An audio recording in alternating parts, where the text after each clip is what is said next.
Good afternoon, everybody, and welcome to Bayou Bets for Tuesday, January the 3rd, coming to you on a special day because of the holiday weekend. Thought we would have a lot of cool things to talk about, and I guess we do, but everything kind of overshadowed by what happened during Monday Night Football last night. Damar Hamlin of the Buffalo Bills collapsed on the field, taken off via ambulance after 9+ minutes of CPR. For those of you who may have missed it, the game was suspended, will not be rescheduled, at least not this week. And so, yeah, it's kind of, as Jim, you said on your podcast this morning, like you can be really excited about stuff, and then everything kind of goes by the wayside when something like that happens.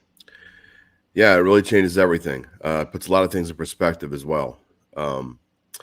Football is a game. We like to go back and forth about different things and, things that don't matter in the grand scheme of things. I mean, we're here to entertain people, which is what our main purpose is, and educate as well. And, when you see things like last night, you just don't care about some of the other things. I'm super happy for Tulane. I'm super happy for my friends who have been waiting for a long time for what happened with the wave. LSU fans are thrilled. Some Saints fans are happy. Some Saints fans are, you can listen to Datitude and see what I think. But, all that takes a backseat because a player's life is in jeopardy now, and he sits fighting for his life in a Cincinnati hospital room. And, all we can do is sit here and pray for him. Yeah, and I think I speak for all of us when I say our thoughts and prayers are with Damar Hamlin and his family and everything else. Just incredibly odd situation. Hopefully it doesn't turn tragic, Spencer, but very difficult for anyone involved. For sure, yeah. I witnessed it live last night, and it was just, oh man, just so tough. Probably the toughest, by far the toughest NFL thing I've witnessed, because it's just, man, I don't even know what to say. It's just so sad to see. Hopefully he can pull through, though. At least there's still hope. Hopefully he can make it through. Thoughts and prayers to Damar Hamlin, because it was just, the crazy thing was, it wasn't like it was some like gnarly head-to-head hit. Just very unfortunate. So hopefully he can pull through. But yeah, all the I was hoping to celebrate, like fantasy football championships and all that, but obviously all that on the back burner now. Man's life is much more important than any of that. I shared a personal moment in Attitude this morning that I think is relevant here. When I watched it, I don't share a ton of personal moments, but I think this one's important. When I saw the collapse last night, I knew exactly what it was. I had a friend of mine. I was playing golf with my son and two friends about a little over 2 years ago. It was in December 2 years ago. And my friend collapsed in the 17th green, just almost exactly the way that Damar Hamlin did. And through 911 and through some, what I'd remembered from lifeguard training almost 40 years ago, I did CPR. I had to do CPR, and he lived for 3 days. But all the things that they're doing now with Damar Hamlin, they did with my friend. And so all these things that I heard and what I saw there, it was awful to watch. So all I could think about was that moment. And I was pretty sure I knew what that was when I saw it. I didn't know why or how or whatever. I mean, he's only 24 years old. My friend was 71. But I was pretty sure I knew what it was. And then just thinking about as a parent, and Zach, as you as a parent, I'm sure you thought the same way. I have a 24-year-old son, and Damar Hamlin is 24.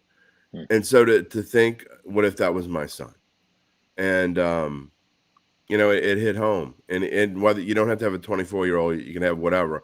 You think about your children, and what if that were your child somewhere? And it doesn't have to be football or sports or whatever. They could be walking down the street, and it could happen. They could run into somebody the wrong way, and that's what happened to this guy. He just got hit in the chest in the wrong spot at the exact wrong time, and it jolted his heart, and he went into cardiac arrest. It could happen in football. It could happen again walking down the street. It could happen tripping and falling on something. we never know. And that's why, I know this is a show about betting and the Saints and LSU and all of our teams, but life's precious, man. And all the stuff that we joke about with each other, it doesn't mean anything. Life's the only thing that means anything. And I hate to get deep. That's just what it is. Yeah, no doubt about that. And I think what you're talking about, the impact at the exact wrong moment in someone's heart, it's called commotio cordis. And we don't want to speculate about what happened or what might happen, but that's been the most common, and it makes sense, right? Like what happened, he got hit in the chest. And if you get hit in the chest with the right impact, wrong impact, wrong angle at the wrong millisecond, this can happen. It happened in an NHL game about 20 years ago. Chris Pronger of the St. Louis Blues took a slap shot right in the chest, collapsed, cardiac arrest. He thankfully was able to survive, and we pray that that's going to be the case as well for Damar Hamlin. Now, having said all that, we don't know, and we don't want to speculate. And at some point, we will get an update, and we hope it's positive. My guess is that if that's what it is, commotio cordis, you survive that first 15, 20 minutes. They did announce that they got his heart to start beating on its own on the field. Good news. I'm sure there could be complications.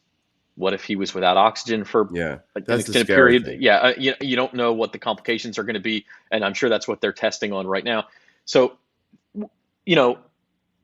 I guess what I'm trying to say is, as tough as this is, we will get an update. And we're here. What we're going to do is we're going to talk football. We'll talk LSU and Tulane and the Saints, and that's what we're here for. We're here for entertainment. I just want it to be known we are thinking about Damar Hamlin 100%. First and foremost, and I think we all understand that is the priority here. So Bills-Bengals postponed, and look, I think part of that discussion becomes too, what does the NFL do? They announced today that game will not be played this week. I think that's the right move. I don't think anybody wants that game to be played this week, least of all the players on either side. But it was an important game if you're just looking at the standings. If you just cancel it, that has impacts. If you decide to play it next week, that has impacts. The playoffs were supposed to start the following week. Just from a timing standpoint, the timing of it could not have been any worse for the NFL. What do you do here? And maybe none of that matters. Maybe you just say it doesn't matter. We're not going to play it, and the standings are what the standings are. And that's fine. At some point, these teams will play again, and we'll have a playoffs and all of that. I think there is about an 80% chance that this is ruled a no contest, and it's like it never happened. Yeah, I know fantasy owners will be upset about it. I had my 24-year-old sons. I love him to death, but he's an idiot. I mean, he's like, they need to get back on the field. I mean, we've got fantasy championship. I don't care. I'm in a fantasy championship. I don't care about my fantasy championship. I don't care about your fantasy championship. And I certainly don't care about anybody else's fantasy championship. I think it's going to be the NFL doesn't care about it either. And neither do the Bills. They're not going to play this game. It's going to be a no contest. I'm not certain the Bills are going to play the Patriots this week. I got to be honest. If you're a member of the Buffalo Bills, when are you going to practice? You're sitting around waiting, wondering what's happening with your brother. I really don't know if they're going to be able to play, which then poses an interesting aspect to other bets because Zach, that if you bet futures, they only count if they play at least 16. They got to play 16 games. So if they don't play 16 games, they don't count. And so any Bills future, not counting the Super Bowl and stuff like that, but division winner, you would win that. But I don't know that win total bets over or under would count if they don't play. So from a betting perspective, what most sports books have done today is announce. But I don't care, by the way. And look, again, we're prefacing all this with this stuff is not important, but that is what we're here to report on. That's what our job is.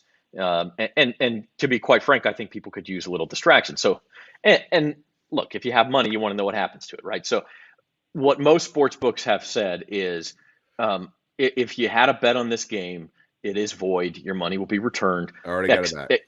Unless it's a situation where you bet on first touchdown score. Tyler Boyd scored the first touchdown. So if you won that bet or lost that bet, that one's going to be graded. Or if you had, I don't know, I don't even know what the first quarter over under was, if it was already decided or not. But if it had already gone over, something like that. It had not. It had not gone over. That's a voided bet as well. Yeah. So pretty much first touchdown scorer or maybe first Bills points being a field goal would be, really the only two things that could be decided, and those bets will be graded. Everything else will be voided. Now, what you're talking about futures, and I mean, I have to think it's a balancing act, right? Like, yeah, are the Bills concerned about Damar Hamlin? Absolutely, of course they are.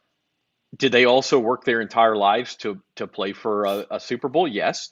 And do they want to continue to do that? My guess is that as time goes on, they will want to do that, and they'll want to do it for Damar Hamlin, if nothing else.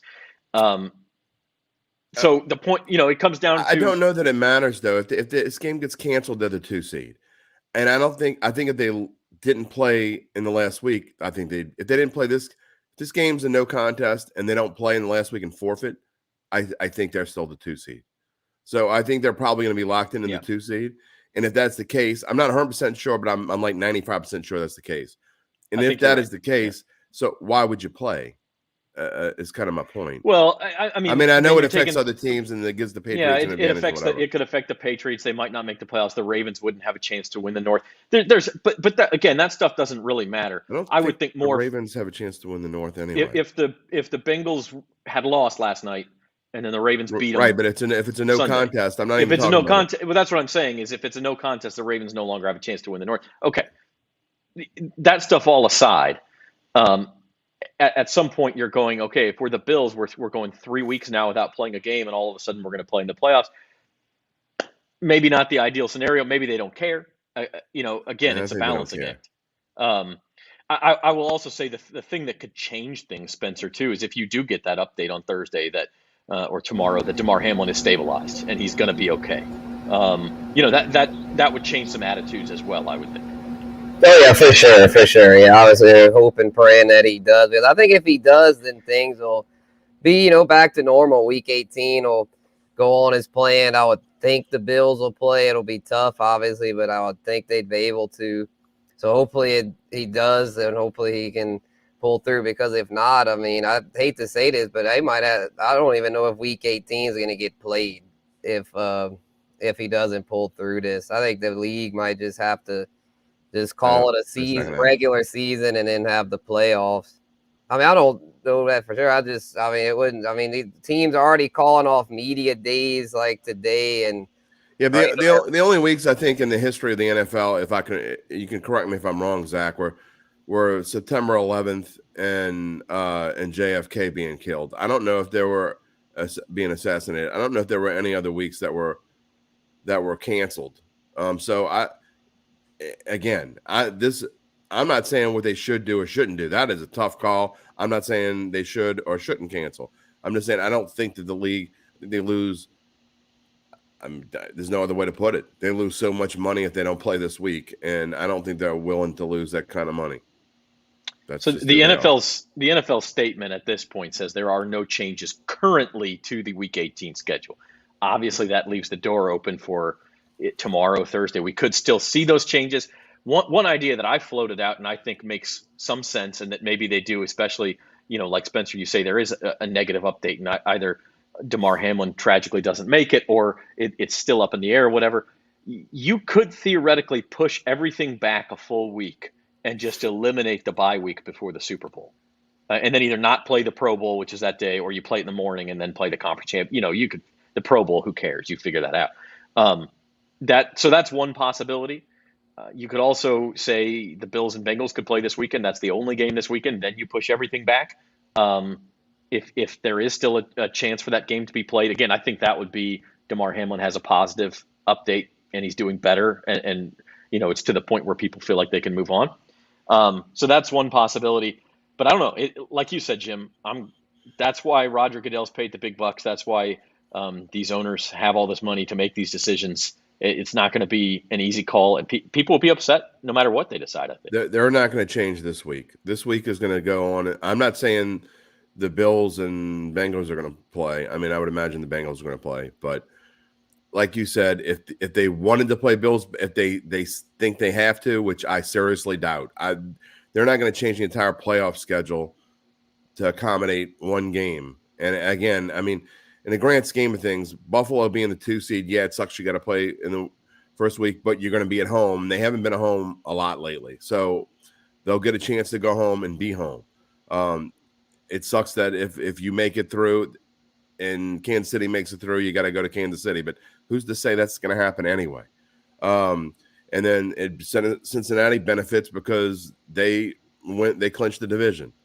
So I don't think they're going to be postponing weeks of playoffs and to get this one game. And honestly, the only possible way you can play this game at this point is to do what you said and to move that first week of the playoffs back a week and have week 19 where it's only Bills and Bengals. They're not going to do that.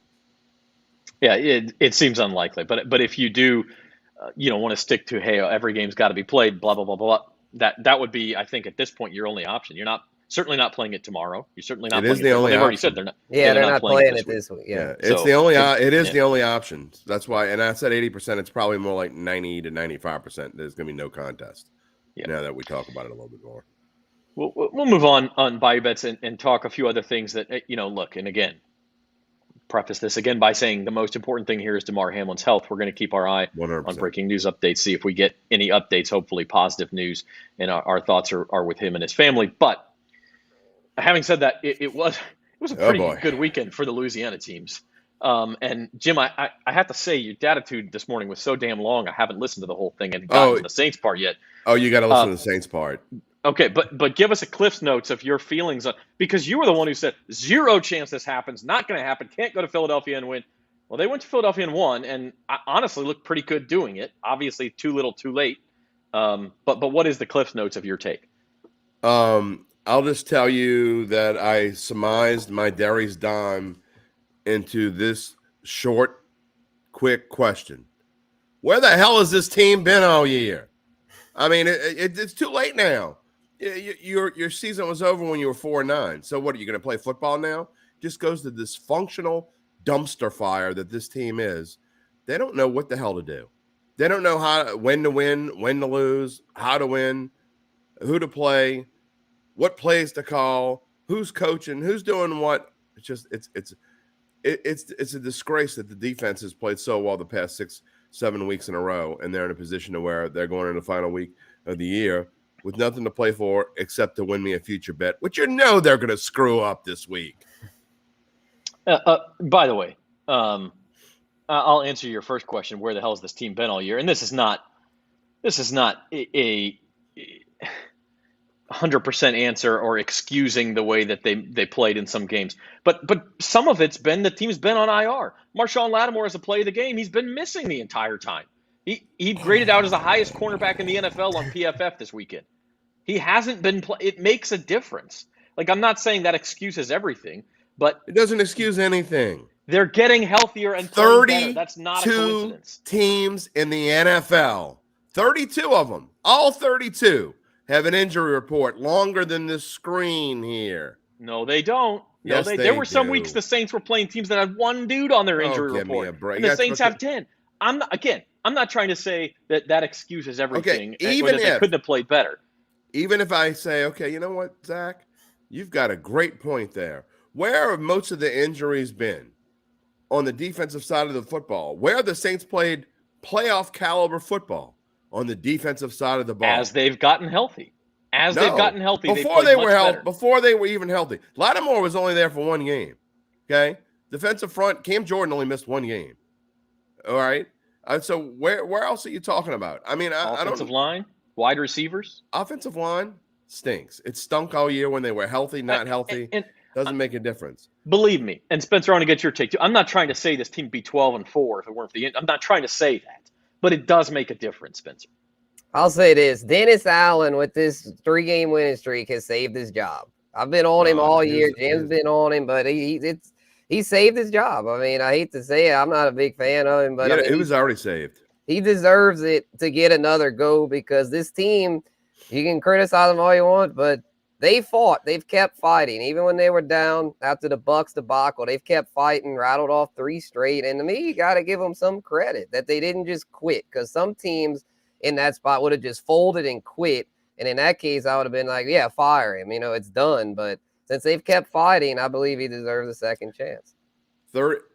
30 minutes we talk about this today. So if you want to just jump into attitude and listen just to the Saints part, I know exactly where it is. It's at the 50-minute mark. You can drag your little 50 slide. minutes. You can drag your little slide to the 50-minute mark. It's a great. I'm not joking. I'm not just saying this.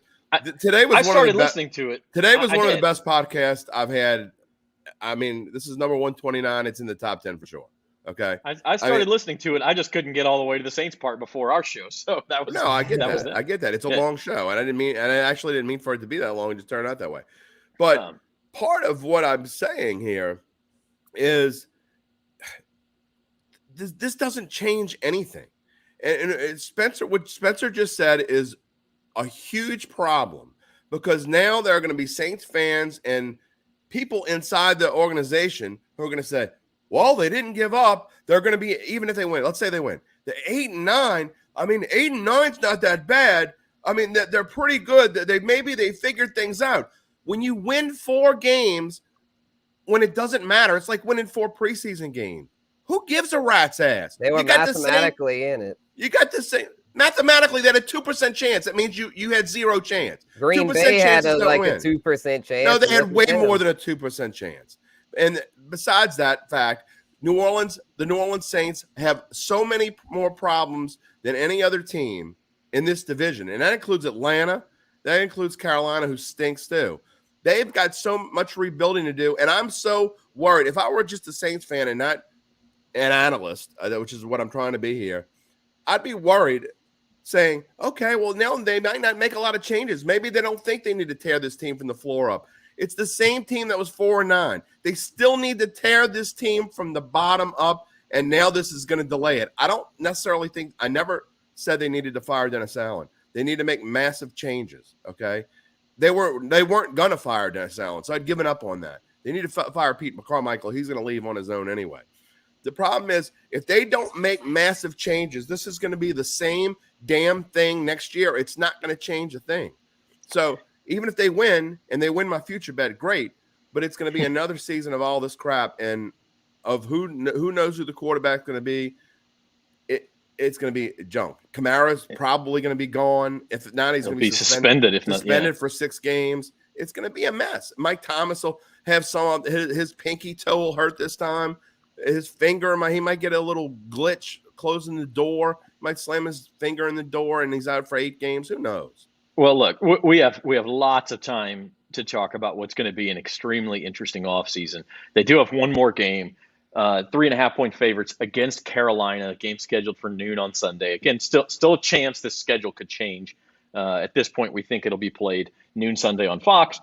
Game does not matter. As far as playoff scenarios or anything, only matters for draft position for the Panthers and I guess the Eagles, who own the Saints pick, and also for next year. For another reason, next year's schedule, and for those win total bets. So Saints are 3.5-point. By the way, if they finish off the Bucs on Monday Night Football, all they got to do is beat a Panthers team that's been eliminated to win the division. So if you want to be a little more depressed, you can still think about that. Coulda, woulda, shoulda. Well, and if they win this game, and I'm not saying they shouldn't go try to win. They should. I'm never a go lose on purpose kind of guy. I hate that.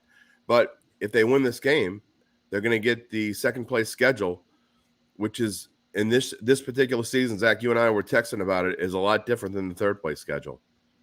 Yeah, it would mean probably the Cowboys. Eagles could still finish second, but in the NFC East, Cowboys are probably going to finish second instead of playing the Giants. So that's an upgrade. And then in the AFC East, at this point, actually, it'd be Dolphins or Patriots. I'm not sure there's a ton of difference there. I don't think NFC. It'll be NFC West would be the other one. The NFC West, but again, Seahawks versus Cardinals. Are we sure one team will be better than the other next year? The Cardinals are going to be without Kyler Murray for at least half the season, and they are going to go 2-15 next year. I think it's dangerous to talk too much about, but the Cowboys-Giants one, I think you can feel confident in saying that's – anyway, it's an easier schedule, theoretically, if you get third place instead of second, for whatever that's worth. So there are some things still on the line that will be decided Sunday. Saints and Panthers. So the last go-around at the Superdome. Then on Monday for Louisiana, let's get into some college football. Big weekend for college football. On Saturday, we had the semifinals. Don't toot my own horn a lot, but I got to say, I told you guys it'd be the year that we had two good semifinal games, and we did. The underdogs both cover, TCU and Ohio State.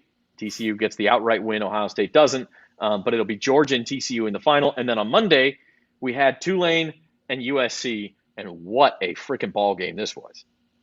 Yeah, that was amazing. I was kind of thinking that I thought I kind of sliver of hope. Obviously I was thinking, man, with Caleb Williams slinging it, I was like, man, this is just too much for Tulane. But they just kept fighting. Tajay Spears, man, that dude is the real deal at running back. And the USC defense really got exposed. I knew they weren't very good, but man, they are true, man. They that Pac-12 football, there is no defense there. But congrats to the Wave, man. They played a hell of a game. Jim, you've been alive since like 1867, the biggest win in Tulane history. Well, back in 1867, I think it is. I think it's certainly the biggest win in anyone's that's alive that remembers Tulane football history. I mean, their last major bowl game was the 1939 Sugar Bowl. There's hardly anyone that's alive around, and certainly no one that remembers it. So, yeah, it's got to be. I think it's even bigger than the undefeated season. And I think this team is better. This team might be the best Tulane team. And Tulane has had a couple of really good teams. I think 79, they played Penn State in a bowl game. And 78 or 79, one of those years, they were pretty good. They had Rock Hannes as quarterback. Sounds like a name from 1939. But yeah, I think Tulane is it's certainly got to be number one in their football list for sure, and they deserved it. Even though the kid drops the football on a kickoff, if he just doesn't touch that kickoff and it either goes out of bounds or in the end zone, USC wins the game. But that being said, Tulane deserved to win the game. And I got to try to get Tajay Spears on Datitude because that kid is going to be something special in the NFL. I can't wait to watch it. It'd be fantastic. Yes, he will. Yeah. The same time as Tulane, LSU is just putting a beat down. I didn't even watch it. I couldn't even watch it. And I mean, look. I watched the first drive. That was it. We talked about this all month. Purdue didn't have its coach, its quarterback, its All-American wide receiver, its offensive lineman. They didn't have all these players. LSU had some opt-outs too. I'm sorry, 63-7 is 63-7. I mean, easy money. But Spence, like earlier, when was it? Was it UAB or who they play earlier? Then they played New Mexico, and they didn't come up with scores like this. I mean, Purdue Southern, and it was only 48. Yeah, right. So Purdue's or whatever it was. Yeah, Purdue without its coach and its quarterback is at least as good as those teams. So I mean, LSU had a point to prove, saying, "Look, we're making a statement. We're going into next year. We're going to be a top 5 team, and that's who we are." And Jaden Daniels, to me, you can laugh all you want. I don't think you guys are going to laugh, but I'm just saying out there, the people watching can laugh all they want. I think Jaden Daniels is going to be a Heisman candidate next year.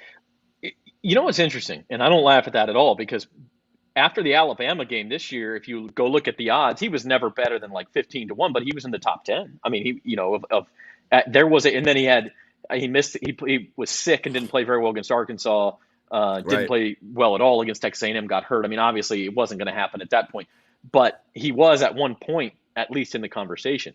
What's interesting for LSU, and the next major story to follow in this program, is in spring football, Garrett Nussmeier got every third drive on Monday, and he looked pretty good. He led 3 touchdown drives himself, I believe, at least 2. Garrett Nussmeier, Jaden Daniels, I guarantee you Nussmeier has not given up on the idea of starting next year. He threw for 293 yards and a half against Georgia. And although Jaden Daniels is the favorite, I will say whoever does not win that job, if you're Brian Kelly, how do you keep him around?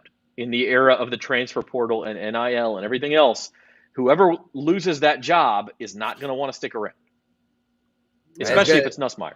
Well, yeah, I don't think there's any way Nussmeier wins the job. I feel like Jaden Daniels has done enough. And, I mean, he did it. Another thing, they did it without Kayshon Boutte. I mean, he didn't play, and he's going to the draft. So he was, the 5-star recruit, number 1 receiver, they thought. But it shows that they didn't really need him. I mean, that offense is rolling, and I believe Jaden at the helm is the way to go. I mean, Nuss is pretty good, but he's not on Jaden's level.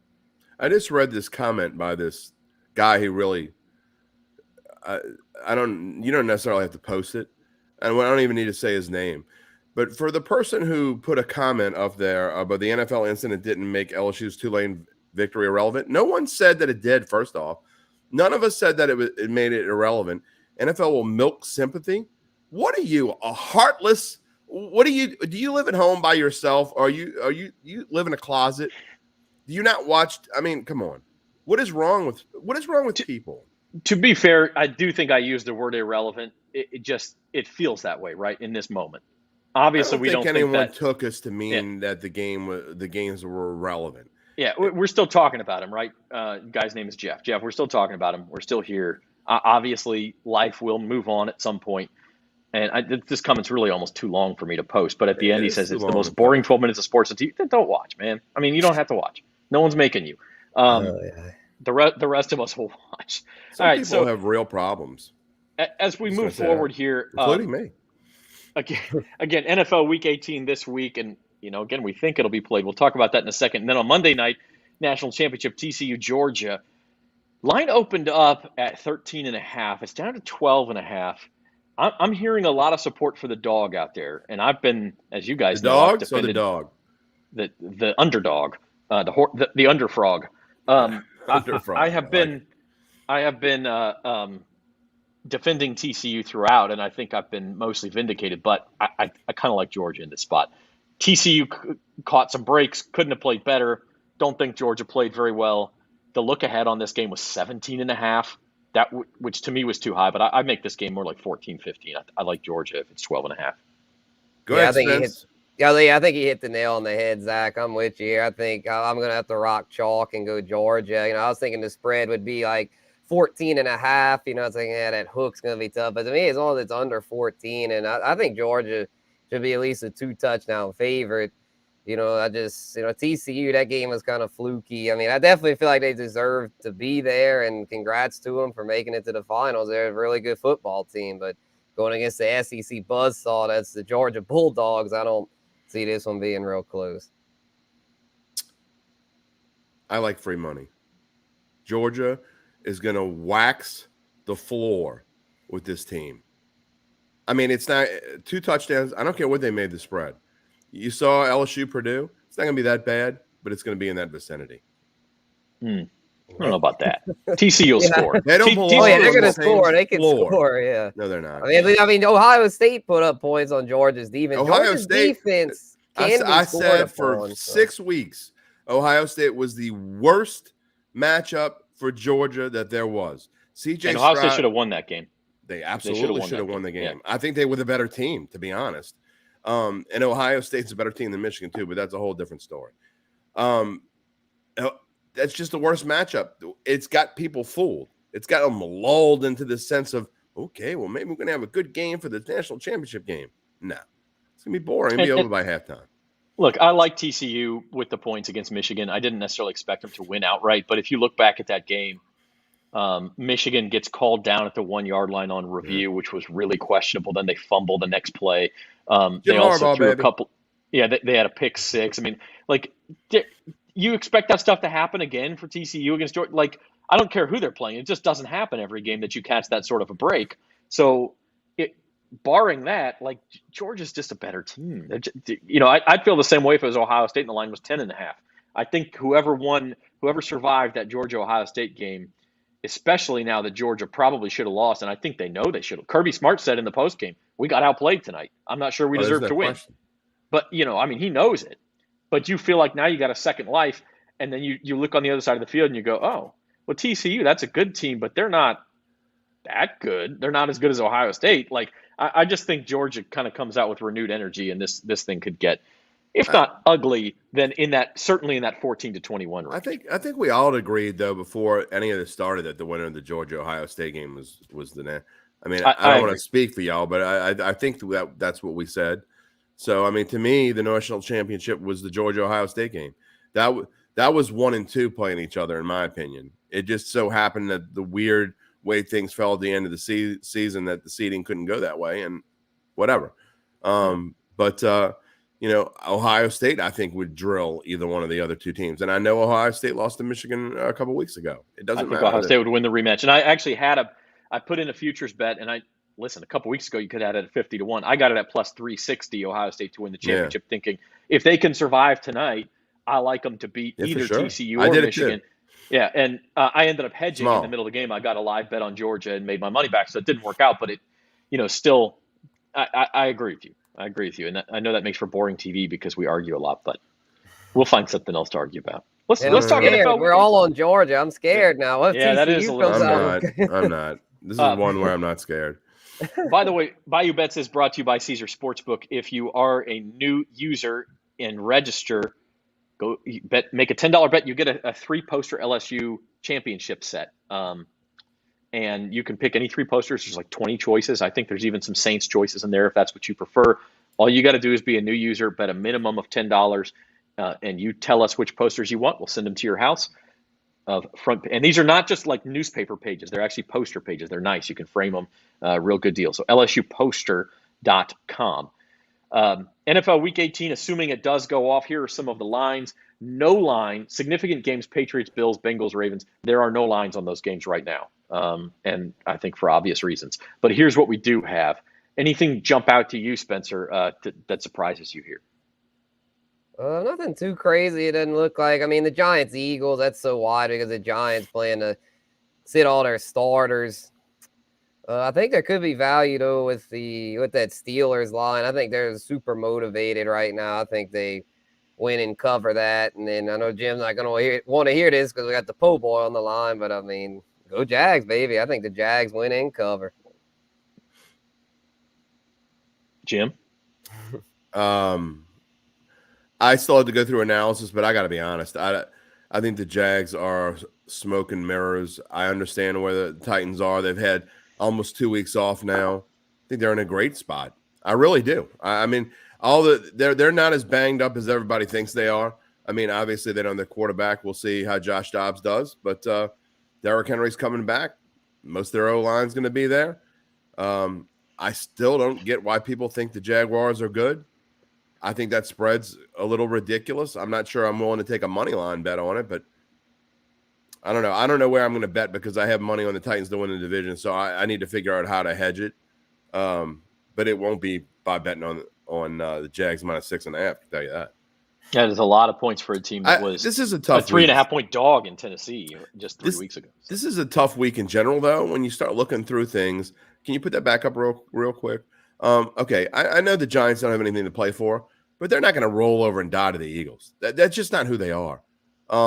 That's their nemesis. That's the team that it's not like it's way more than Saints Falcons. I mean, they hate each other. I mean, they got people fighting in the streets over Giants and Eagles up there in New Jersey. I mean, they're not just going to roll over and die. So that spread seems kind of lopsided to me. And the Cowboys don't have anything to play for. Some of these spreads, they're going to be like, you can't play these games, like Cowboys Commanders. What are these teams playing for? Well, the Cowboys could still get the 1 seed if the Eagles lose. I mean, but come on. Again, are they going to rest guys when it's still at least a possibility? No, they'll rest them at halftime if the Eagles are winning big. I don't know. That's the problem. And then Packers Lions, it's inflated. That's inflated too because everybody thinks the Packers are the next coming of the Buffalo Bills now because they've played well a few weeks in a row. They're still got super flaws. And look, I think the Lions are going to come out hungry. That's going to be an interesting game to me. I think the Lions are going to be in that game, and the Lions always play the Packers well. If you go back and look like the last 6-7 years, even when the Lions stunk to high heaven, they still played the Packers tough. And they've knocked me out of a couple of knockout pools, I believe, here and there. So I agree with you. Even though the Lions could be that's a Sunday night game. If the Seahawks win early in the day, the Lions are eliminated. But I still think that's a situation where the Lions are going to say, we've had a great second half of the season. Let's finish it off, even if we can't make the playoffs, with a win over Green Bay at Lambeau. That would be fantastic. I don't think they're not suddenly going to rest people, put it that way. Maybe the motivation dips just a little bit. But I still think. I got to ask you, Mr. $100,000 knockout winner. All right, so going into this last week, I think my best pick is Seattle, but it scares me that the NFL put that game on Sunday night almost as if they know something. You know what I mean? Do they know something? Do I still You just? can you can always find reasons to doubt this stuff, but Seattle losing at home in that game would be a shock to me. I have Yeah. I have two realistic choices, and you can both answer the question, okay? And I know you're gonna laugh when I say one of them, but I have two realistic choices. I can't take anything else. I know who you're going to say. Go ahead. I have Seattle or I have Jacksonville. Those are my only two choices. So and you can each answer. Which one would you take? I'm going to go Seattle. Yeah, Yeah, I just think. Go ahead, Spencer. Oh, as much as I love Jacksonville, I'd have to go Seattle in this case. I just don't see the Rams have no reason. They have no fight in them. They have no reason to play super hard here. I don't know. I'd have to go Seattle. I mean, Tennessee's they're going to fight hard for sure. Yeah. I think you're probably safe either way there, to be totally honest. But I think Seattle is the better bet, especially given it's a Saturday game. I really think the NFL did not do Jacksonville any favors by making that a Saturday game. Short rest while the Titans played on Thursday and didn't play a lot of starters. That makes things tough. I would not. 6.5 is a lot of points. I agree with that in that spread. Nine of the 17 people remaining have Seattle. They can take Seattle. All 17 remaining can take Jacksonville if they want to. And so it'll be an interesting choice. So does it keep going into the playoffs? If it does, it resets. Oh, so you can use anybody in the playoffs. Okay. Correct. When the playoffs start. Yeah. How would yours work, by the way? Would yours have gone in the playoffs? Had it gone that far? It would have, but because in mine you had to pick 2 starting in week 10. And so by the end of the season, 27 teams would have been used. Okay. And so I don't know. I assume it would have reset at that point, or maybe it just goes, if anyone happens to have a playoff team left that they didn't use, they win. I gotcha. I wasn't sure. I hadn't thought that far ahead, to be honest. Well, ours resets. I fully expect it to go into the playoffs, and but we'll see. Like I said, you start picking 2 teams a week, and it doesn't usually make it that far. Yeah, luckily we don't have to do that. So week 17. It's a miracle I'm still here. Speaking of the playoffs, real quick, we'll show the Super Bowl odds. One thing is, if this Buffalo-Cincinnati game is not played, it is an advantage for Kansas City. If they beat Las Vegas on Saturday, that makes them the number 1 seed in the AFC. I don't know if these odds changed based on that, but they are very slight Super Bowl favorites at this point. Yeah, I think they certainly changed. You cannot bet on Buffalo right now. You have no idea how they're going to react to any news that's going to come out, when they're going to play again. You just don't know how it's going to affect them. And you cannot bet on Buffalo. I'm surprised they're even on the board right now. They almost ought to come off the board.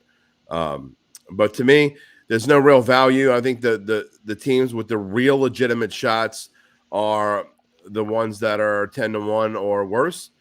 So to me, if you want to take a flyer on someone, there's 2 teams I would recommend.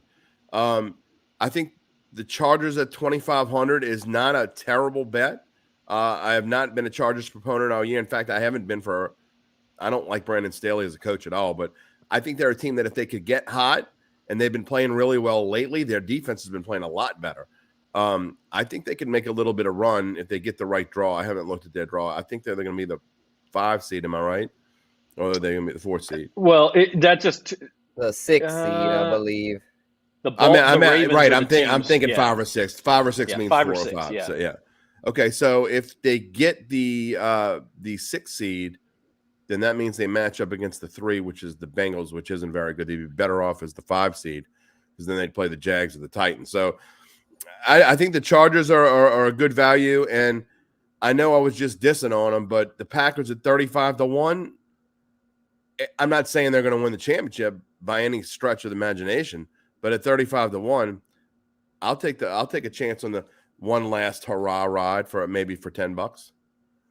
Yeah, I kind of like the Packers too at that price. I'd much rather them than the Bucks at 25-1. Absolutely no value there. That is, I mean, I know I'd rather better. I'd rather them at 35-1 and Dallas too, Spencer. I mean, Dallas at 10-1. I mean, who would you rather? Packers at 35-1, or I think Dallas is a better chance. But would you rather Dallas at 10-1 or Green Bay at 35-1? I'd take Green Bay. I just don't like what I see from Dallas. Dak Prescott just does not look right. I mean, he's literally leads the league in picks and missed 5 games. I don't see any way that Dallas is going to be able to be consistent enough to go all the way. To me, the best value on this board is the Bengals 8-1. I mean, that's great value considering how well they've been playing lately and how locked in Joe Burrow looks.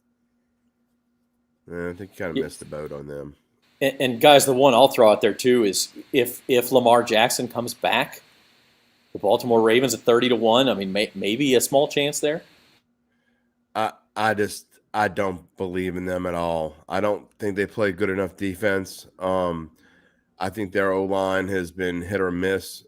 Their running game isn't consistent enough. I know J.K. Dobbins can run well at times, but he's got to have some help. And I just don't like his wideouts either.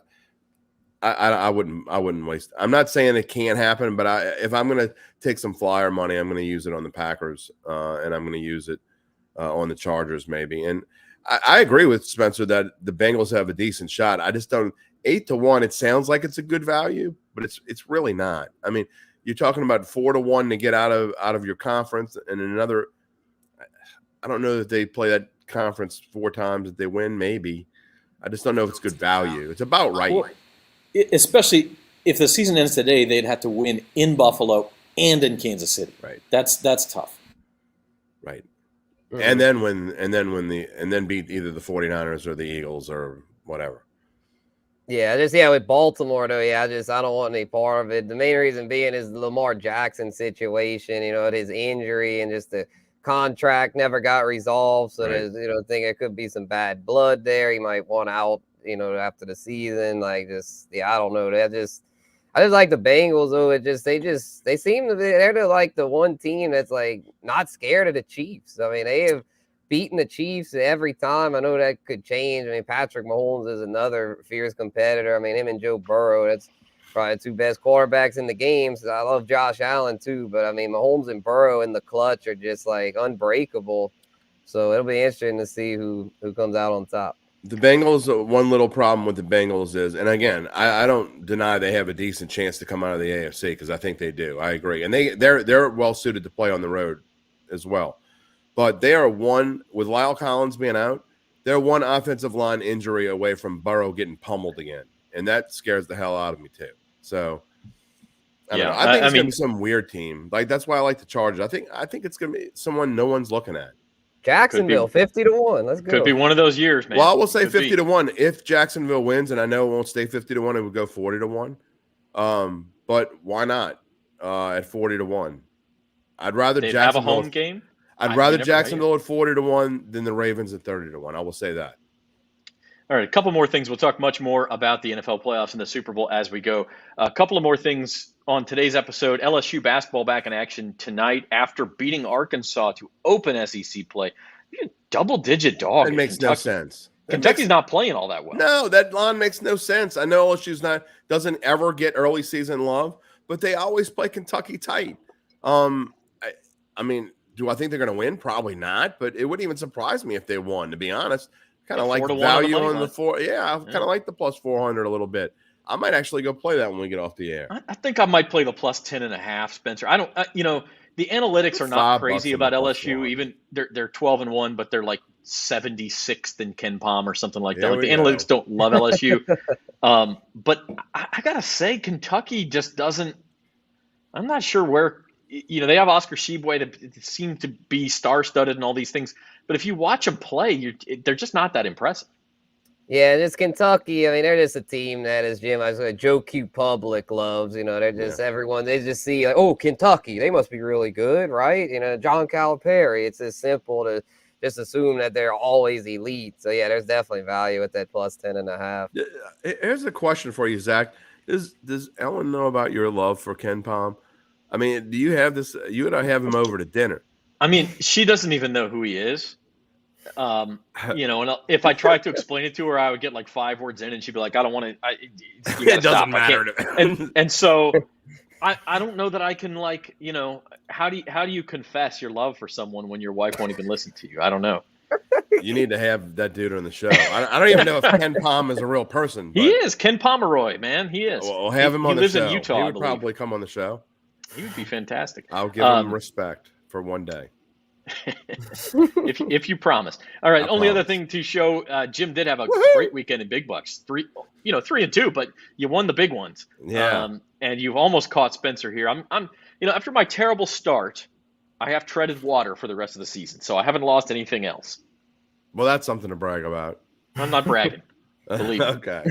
How many more weeks we have left? We're going through the bunch. Super Bowl. Oh, As I okay, said, nice. As I said, you can put a 100 in a comma in front of my total there, and then I smoke all of you guys. My Anaconda don't want none of that. Never mind. What? You're okay. too young. It's time to end this show. You're too young to know what I'm even talking about. Oh my gosh. Okay. It's a comma. It's a comma. It's grammar jokes. All right. Good Lord. You guys don't appreciate anything. Hey, it reminded me of something else, and I thought you. Anyway. It's a grammar joke. I'm a nerd. All right. I got it. No comma. Okay. All right. I got it. Hey, our schedule for this week, we're because we were Tuesday today, the fantasy roundups tomorrow at 2:00. I don't know, Spencer. We'll talk some player props for this weekend. I don't know. Fantasy championships. Oh, I don't know what you do. We can talk about that. Here's one. I know we got to go off the air. And Spencer, I don't know what your situation is, but I went into my fantasy championship last night up 1 point, and he had T. Higgins. But the way ours work is you don't get the bonus points don't start until you get to 50 yards. So, but then they start racking up like normal. But so I needed T. Higgins to have either less than 50 yards or not score a touchdown. So, but we don't know what to do now. We have no. What would you do? I think you just split the pot. I think you just split the pot. I mean, especially in your situation where it's 50-50. Now, I'm in a league where I have T. Higgins, and I'm down 37 points, right? So you're not going to win. I'm not going to win. Like, he would need 150 yards and 3 touchdowns or something. Like, it's theoretically 1% possible, but I would be fine saying, okay, I'll concede. But let's say I was down 18 points, where, T. Higgins has where's your cutoff? 1/3 chance of that. So do we agree to go 2/3, 1/3, or does the other guy say, no, I was going to win. There was no way he was going to get that. Or what do you do? I don't, we'll talk more about that on the fantasy roundup tomorrow. I don't know what you do in that situation. What about you, Spencer? Are you any championships that involved last night? Oh yeah. They had one, they had a discussion this morning about it, and I'm winning it. I'm up by like 40, but he had 4 players going last night, and I had Josh Allen. So, I mean, odds were in my favor.